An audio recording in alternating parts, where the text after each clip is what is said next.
Hello, I'm Dr. Manuel G. Saldivar. I'm a cognitive psychologist and a university faculty member. On this channel, I focus on ideas and concepts that will help you become more successful as a college student. Please join me for today's episode.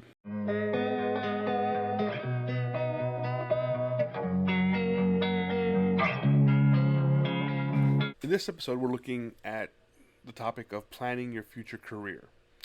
Before getting further into this discussion, I wanted to try and help you draw a distinction between a job and a career. Many college students have already had jobs by the time that they start college. Many students start working while they're in high school. You may work in retail or food service. You may have some other kind of employment. Some students may have other experiences like the military. But in any case, for our discussion today, I want to look at the idea of a career as a profession that you want to be part of, a profession that typically requires a higher level of education than the kinds of jobs that typically are available to high school students.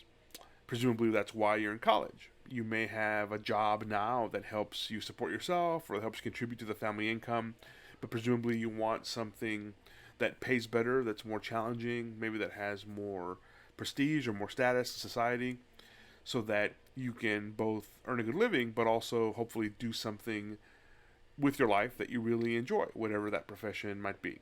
So that's kind of a distinction between a job and a career. There's nothing wrong with having a job, and there are people certainly that have jobs, that have employment that maybe is not the best paying or not their original goal in life, but there's nothing dishonorable in having a job.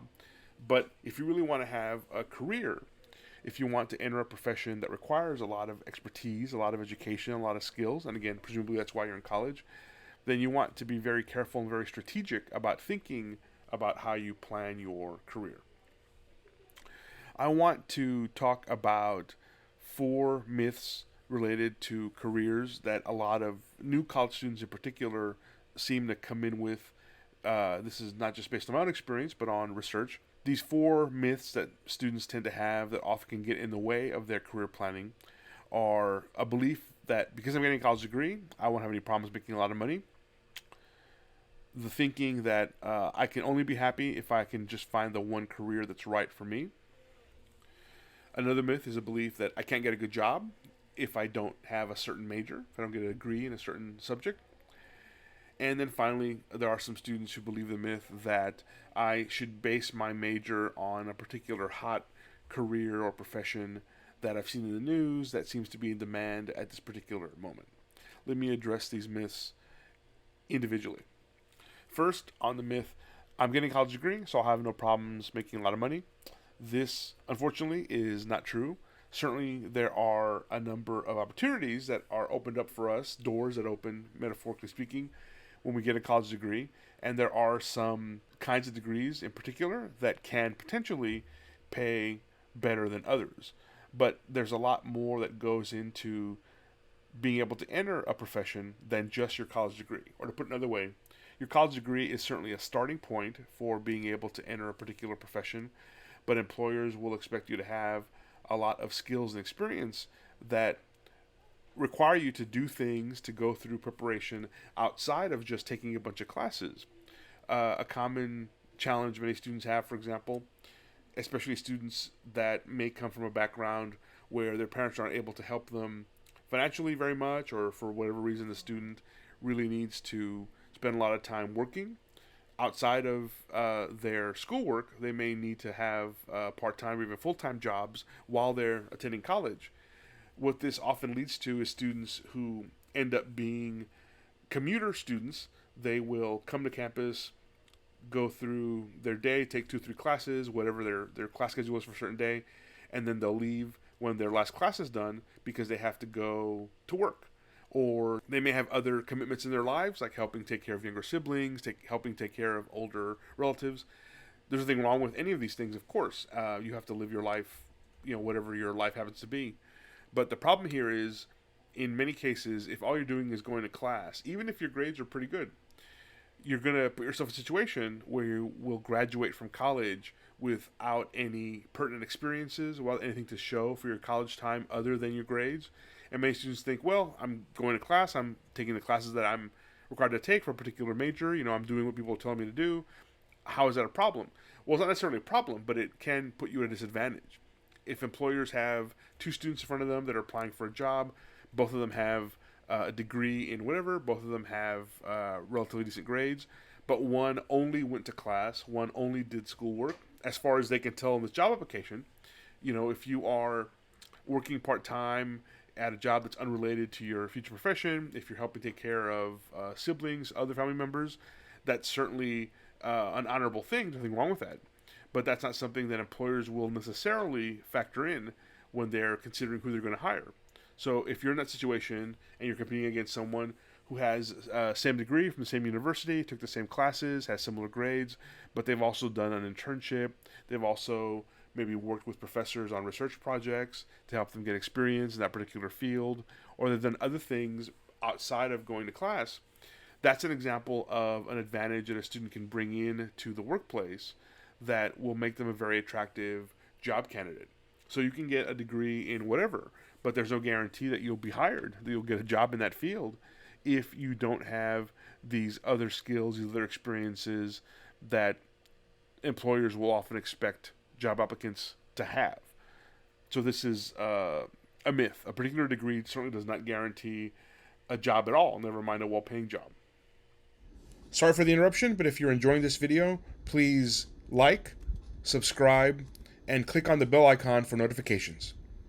Another myth many students buy into is that they can be happy if they can just find the one perfect career. And I often discourage students from closing any doors in terms of their career or professional goals too early. A common example of this is with students who are interested in careers in healthcare. There are students who come in and want to be medical doctors, for example, or nurses, physical therapists, those kinds of careers, which are great careers. But most medical schools have an acceptance rate in the range of 1 out of 30, 1 out of 40. That means for every, let's say, 40 people that apply to medical school, only 1 out of 40 will be accepted. That acceptance rate is going to be higher or lower depending on the university, but that's probably a pretty common number. So that's about 2%, 3% of students that apply to many medical schools are actually accepted. Nursing programs in recent years often have similar acceptance rates. So the point is, your desire to work in healthcare, just to stick with this example, is great. I mean, that's a great career. But if you focus on having to enter that realm, entering that profession of healthcare, only by being a medical doctor or only by being a nurse or another or whatever your particular goal is, then you may be closing the door to other opportunities that would still let you have a career in healthcare, to stick with this example, even if it may not be as a medical doctor or as a nurse. To put this another way, don't focus so much on a job title or having one particular kind of job in a certain setting, whether it's healthcare, science, engineering, business, whatever. Instead, think about what stuff do you find desirable in a career? What stuff do you want to be able to do day to day? If the thing that attracted you to the idea of being a medical doctor, for example, is being able to work with patients, to help them manage their health care, to help them think about issues related to their own health, there are many ways to achieve that. There are many ways to do that kind of work without necessarily just being a medical doctor. So again, the takeaway here is not to discourage you from pursuing a particular profession, but just be mindful of what are the elements of a particular career that are attractive to you, and try and be open about other ways of being able to work in that same general career field that kind of transcend or are more important or more salient than just having to have a certain particular title. Another myth that students often will report is the fear or the feeling that I can't get a good job without a certain major. Again, to stick with medical examples, I've encountered many students over the years who have a feeling or have this opinion that in order to be competitive in medical school, for example, they need to have a certain major. And it's funny because what that major is tends to change over time. There have been times in my career as a professor where all the students that wanted to go to medical school were biology majors. They were convinced if you don't get a biology degree, you will never be competitive as a medical school applicant. Other years it might be chemistry. That's the secret major there. That if people major in chemistry, that's an advantage, or it could be something else. Could be all the above. The reason why this is a myth is because there typically is not one pathway, one single way to enter a particular profession. Now, some approaches might be more efficient or might seem like they're more straightforward. You might have a straighter path if you use a certain approach, but it's very common for there really to be multiple pathways to a particular profession or career. So again, don't close any doors too early because you may end up missing opportunities that would help you get to where you want to be. They may just not conform with the preconceived notions that you're bringing in to your thinking about your career. Finally, there is a myth that you should base your major or choose your major on a particular hot career, quote unquote, that pays really well. And this is a myth also. There are a lot of problems with this myth, but probably the big one is don't get trapped into choosing a career based on what's popular today, because of course you're not going to graduate from college. You're not going to be able to complete all your studies in a day or necessarily in a short period of time. It'll take you a few years to graduate from college. So there may be a career or a particular job that seems very desirable today, but in 4 or 5 years, 6 years, when you finish your bachelor's degree, it may not be the case that that career is still in the same demand that it was when you first started. This isn't to say that it will not be in demand, but you want to be thoughtful and be mindful of the fact that you have to invest a number of years in earning your college degree. So don't just assume that the need for a certain profession or that how hot, quote unquote, a certain career is today, that's going to be the case in 4, 5, or 6 years. It may be, but it may not. If you want to try and dig into this question, if you want to learn more about possibilities, then there are a number of avenues that you can pursue. As a college university student, your institution should have a career center or a career services office that's available to help answer these kinds of questions. That's a good starting point. Your academic advisors probably can give you some advice too about what direction future careers may go in terms of need or demands. You can also talk to the professors in your major and get their feedback, their opinion on if I want to be a nurse, for example, in a certain area. It's going to take me X number of years to finish my training, to earn my nursing degree. Will that profession still have a demand in 4, 5, 6 years the way it has now? Hopefully the answer is yes, but you don't want to make that assumption and end up getting stuck. There's a cycle you can follow that experts have identified, the career planning cycle. If you follow these general steps, you should be able to maximize the chances that you're making a solid career decision, that you're picking up the information you need in order to help you make sure that you're able to transition from college into your career in an effective and efficient way, and hopefully end up being able to do what you want to do in life in terms of your career and find happiness and self-satisfaction. The first step, and I think the most important step in this career planning cycle, is to make sure that you know yourself, understand your strengths and weaknesses, understand what it is you really want out of a career, go through an exploration process.